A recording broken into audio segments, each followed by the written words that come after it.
السلام عليكم ورحمة الله وبركاته. بسم الله والحمد لله والصلاة والسلام على خير رسول الله سيدنا محمد وعلى آله وصحبه ومن والاه. مرحبا بحضراتكم معانا النهارده في حلقة جديدة من برنامج اوعى تكون منهم.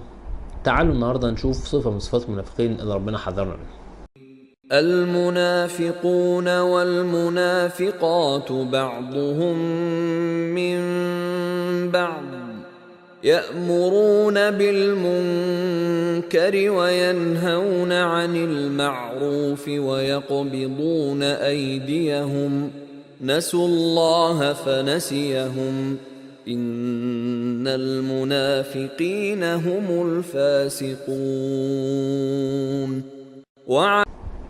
ربنا عز وجل ذكر لنا هنا صفة من صفات المنافقين انهم يقبضون ايديهم. يعني ايه يقبضون ايديهم؟ يعني هو بخيل في كل حاجة فيها عبادة الله سبحانه وتعالى. الناس بتتصدق ما تصدقش معاهم، تيجي تعرض عليه اي عمل خير تلاقيه يقول لك ما يروحش. تقول له ايه رايك احنا رايحين دلوقتي نزور مريض، لا والله انا، تلاقيه كسل يروح. احنا عاملين مقرأة في المسجد نقعد نقرأ، تلاقيه بيمشي لا والله انا مش عارف ايه. اي خير بيقبض ايده، مش عايز يروح الخير ده. فبعض اهل العلم فسروا ان قبض اليد ده مقصود به الاموال بس، اللي هو قبض اليد في الصدقه، في الزكاه، في الحاجات دي. وغيرهم من خد المعنى الاشمل والاوسع ان هو قبض اليد عن اي عمل خير. تقول له على اي عمل خير تلاقيه كسلان. يجي مثلا يصلي معاك التراويح تلاقيه صلى ركعتين ومشي.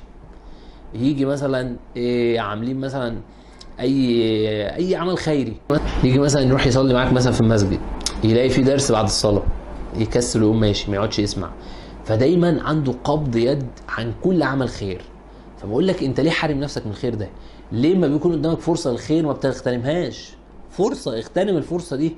يكون مثلا في مسجد وبعدين يلاقي صلاه جنازه يقوم ماشي وما يصليش. يا اخي طب ليه؟ طب ده في ايراد حسنات موجود، ده في درس موجود.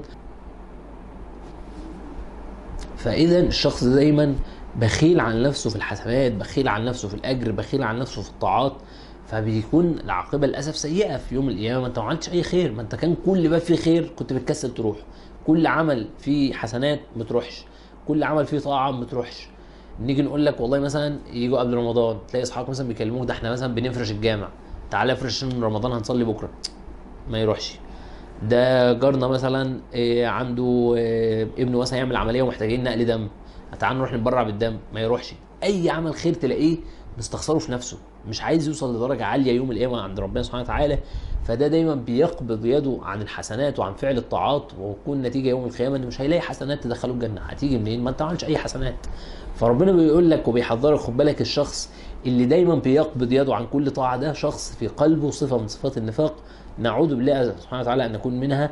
فلازم تغير الصفه دي فيك وتغتنم دايما اي وقت تلاقي فيه عمل خير خش شارك فيه، اضرب بسهم في اي خير، اي خير حط سهم فيه، بحيث ما تيجي يوم القيامه لعل الله عز وجل يتقبل من اي حاجه يبقى انت ليك سهم هنا وهنا وهنا وهنا، تبقى ليك حاجه تشفع عليك امام الله عز وجل. وده حتى من باب التجاره، تلاقي التاجر الشاطر اللي يعمل كده. ما عمرك هتلاقي تاجر شاطر يحط كل فلوسه وبضاعته في حاجه واحده، يقول لك ان هو ايه، احطها في 5 6 حاجات بحيث يوم ما دي السوق فيها ينام الثانيه شغاله الثالثه شغاله. فانت برضه يضرب بسهم في اكتر مكان، لعل الله عز وجل ان لم يتقبل منك هذه تقبل الاخرى، ان لم يتقبل الاخرى تقبل الثالثه. يبقى انت ليك سهم في كل عمل خير. فعود نفسك اي حد يكلمك على اي عمل خير، تعال نعمل كذا تعال نعمل كذا، يلا تكون انت معاه على طول، لدرجه ان هم يتعودوا ان بقوا عارفين على طول ان هو اول ما هيكلمك يقول لك ان في حاجه فيها حسنات عارف انت جاي، خلاص بقى معروفه.